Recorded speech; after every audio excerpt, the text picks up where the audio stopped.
Hello students, this is Shubham Mishra, your reasoning educator, welcoming you all to Ollywood. Ollywood पे आप सभी का बहुत बहुत स्वागत है बच्चों। तो आज मैं आप लोगों के साथ एक बहुत इंपॉर्टेंट चीज का डिस्कशन करने आई हूँ। डिस्कशन इस चीज का है बच्चों, आप सभी को पता है कि मॉक टेस्ट आप लोग लगाते हो, एग्जाम आने वाले हैं, जोरों शोरों से मॉक टेस्ट लगाते हो, एकदम डे बाय डे, डेली कोई एक लगा रहा है, किसी दिन में कोई दो लगा ले रहा है, कोई तीन तीन लगा ले रहा है, करे जा रहे हैं, बस मॉक टेस्ट पे मॉक टेस्ट, मॉक टेस्ट पे मॉक टेस्ट लगाए जा रहे हैं। ठीक है, उसका एनालिसिस कौन करेगा? उसका एनालिसिस भी तो आप ही करोगे ना। एनालिसिस करना बहुत जरूरी है। बच्चों को बस ये लगता है ना कि मॉक टेस्ट लगाते जाओ, बस day by day mock test लगाते जाओ। एनालिसिस करना मॉक टेस्ट लगाने से बहुत उतना ही इंपॉर्टेंट है बच्चे जितना मॉक टेस्ट लगाना जरूरी है। अगर आप देखोगे ही नहीं कि आप कहां स्टैंड कर रहे हो, आप सिर्फ मॉक टेस्ट किस लिए लगाया जाता है, मैं आपको दोबारा बोलूंगी कि मॉक टेस्ट क्या होता है, हमारा आईना होता है, मिरर होता है हमारा, कि हम कहां स्टैंड कर रहे हैं। तो सिर्फ मॉक टेस्ट लगाने से आपको नहीं पता लगेगा। आपने मॉक टेस्ट लगा लिया, अब क्या होता है कि किसी बच्चों का 90% आए लगे, वो खुशी के मारे पागल, वो चेक भी नहीं करेगा कैसे आए कैसे नहीं आए। उसी में किसी का 45% आए लग गया, 50% आए लग गया, उसको लगेगा ओ शिट, अब तो मैं नहीं दूंगा मॉक टेस्ट, या तो मॉक टेस्ट ही नहीं देगा, या डे बाय डे देते जा रहा है, रिलीजियसली देते जा रहा है, वो भी चेक नहीं कर रहा है कि दिक्कत क्या आ रही है। आप अगर बहुत ज्यादा नंबर आ जा रहे तो भी आप एनालाइज नहीं कर रहे हो कि भाई गलती से आ गए हैं, तुक्के से आ गए हैं, क्या हो गया है क्या नहीं हो गया, चेक नहीं कर रहे हो, आप बस मॉक टेस्ट दिए जा रहे हो। आप कहां स्टैंड कर रहे हो आपको पता नहीं लग रहा है। वैसे ही सेम बच्चा है, अगर कोई उसके 50-60% आए ला रहे हैं, वो भी चेक नहीं कर रहा है, वो डिमोटिवेट हो जा रहा है। मॉक टेस्ट तो दे रहा है वो, लेकिन वो चेक नहीं कर रहा है, अपने आप को फेस नहीं कर रहा है कि where exactly I am standing. तो ये आपको चेक करना पड़ेगा। और आप ये चेक कैसे करोगे? मॉक टेस्ट का एनालिसिस करके। और एनालिसिस करना बहुत, देखो मिनिमम तो है 10 से 15-20 मिनट का काम है ये, लेकिन हो नहीं पाता है क्योंकि खुद को देखना ना, खुद की आप कहां स्टैंड कर रहे हो ना, खुद के अंदर झांकना दुनिया की सबसे मुश्किल चीज होती है, और ये कोई झांकना नहीं चाहता है। उसको पता है कि ये वाला क्वेश्चन मेरे से गलत हो चुका है, चेक नहीं करेगा बच्चा, उसको लगेगा अरे यार कौन इतना, मतलब इतना किसी के अंदर नहीं हो पाता कि वो अपने आप को 100% देख पाए। ठीक है, और मॉक टेस्ट इसीलिए होता है।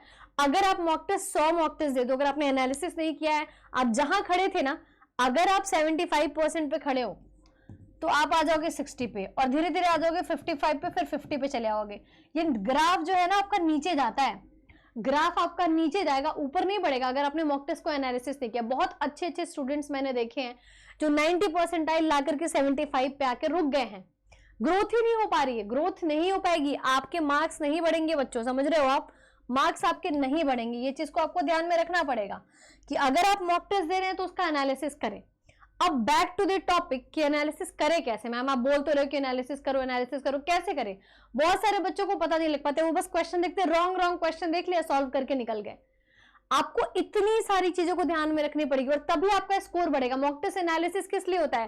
ताकि आपका स्कोर बढ़ सके। सीधा मॉक टेस्ट एनालिसिस का डायरेक्ट रिलेशन है कि आपका स्कोर बढ़े। अगर आपने मॉक टेस्ट एनालिसिस कर लिए 10, सिर्फ मिनिमम आपने 10 मॉक टेस्ट का एनालिसिस कर लिया ना, यू जाएगा आपका ग्राफ, ऐसे ऐसे बढ़ेगा, पता है?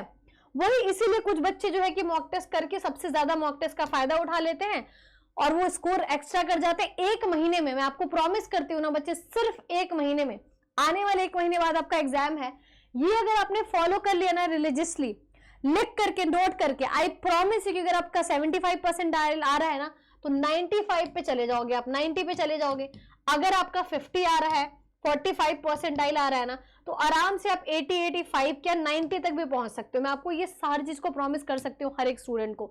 सिर्फ आपने अगर ये चीजें स्टेप्स फॉलो कर लिए तो मॉक टेस्ट लगाने का डेली उतना डट के, जितना आप टाइम लगा करके मॉक टेस्ट दे रहे हो ना, उसका हाफ भी दे करके अगर आप एनालिसिस कर लिए, बहुत आगे निकल जाओगे, बहुत ही ज्यादा आगे निकल जाओगे। इसी को बोलते हैं स्मार्ट स्ट्रेटेजी, समझ रहे हो? सिर्फ इसी चीज को स्मार्ट स्ट्रेटेजी बोलते हैं।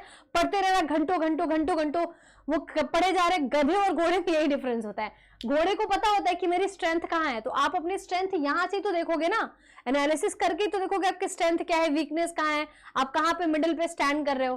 तो देखिए, सबसे पहली चीज आपको क्या करनी है, डायरी ऑफ एरर बनाना है। एक डायरी बना लो, एक नोटबुक बना लो, कुछ भी बना लो, कि उस पे एरर्स लिखो। एरर्स सेक्शन वाइज डिवाइड कर लो कि एक इंग्लिश का, एक जीके जीएस का, एक रीजनिंग का और एक क्वांट का। ठीक है, 4 बना लो डायरी ऑफ एरर, और हर एक मॉक टेस्ट के बाद जाओ, वहां पे एक पेज लगेगा, नोट करो कि हाँ भाई अब मैं मैथ्स लगा रहा था, मैथ्स में मेरा प्रॉफिट एंड लॉस के ये वाले क्वेश्चन गलत हो रहा है, टाइम एंड वर्क का ये वाला क्वेश्चन गलत हो रहा है, जीके जीएस में जो मौर्यन एम्पायर है वहां से मेरे क्वेश्चन गलत हो रहा है, हिस्ट्री के क्वेश्चन गलत हो रहा है, बायोलॉजी के क्वेश्चन गलत हो रहा है, रीजनिंग में क्या देखा कि मेरे सिलोगिज्म के क्वेश्चन गलत हो रहे हैं, मेरे कोडिंग डिकोडिंग के क्वेश्चन गलत हो रहे हैं, इनको लगाओ, बैठ करके 100 क्वेश्चन लगा लो, 50 क्वेश्चन लगा डालो, जो भी पर्टिकुलर टॉपिक आपका गलत होता है मिनिमम उसके 50 क्वेश्चन लगा लो, ठीक है। तो क्या करना है, डायरी ऑफ एरर बनाना है सीधे, ठीक है, पहली चीज तो ये।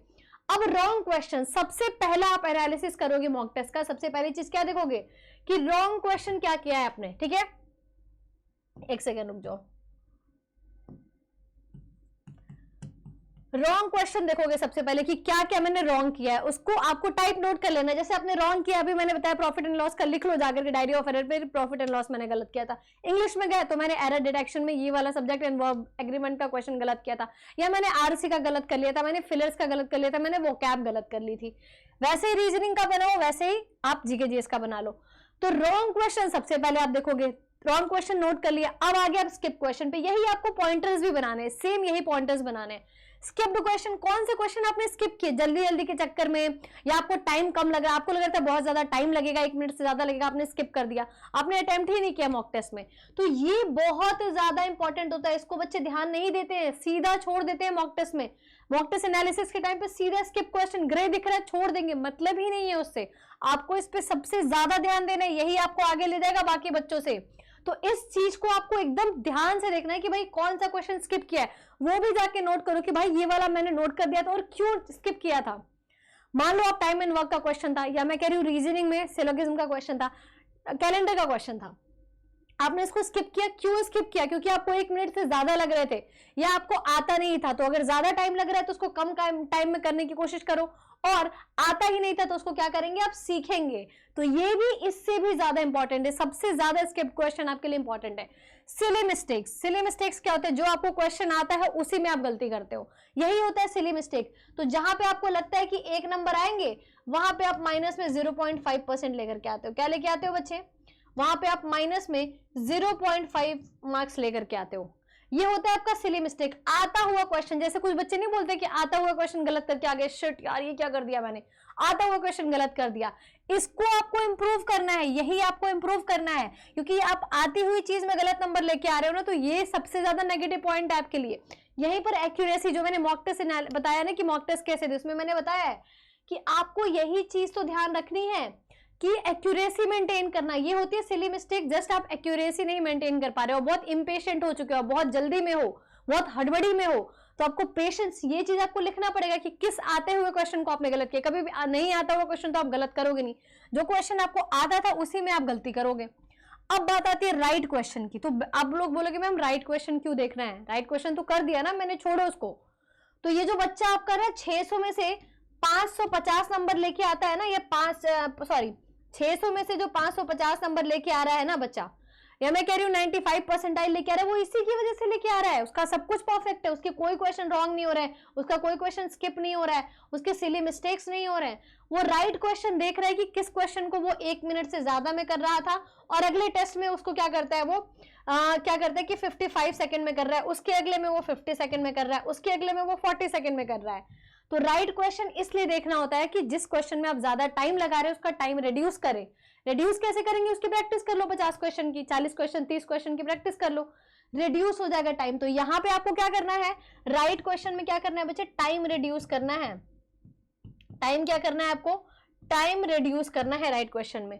और सब करने के बाद, इतने स्टेप के बाद आपको क्या करना है, सेक्शनल मॉक दो।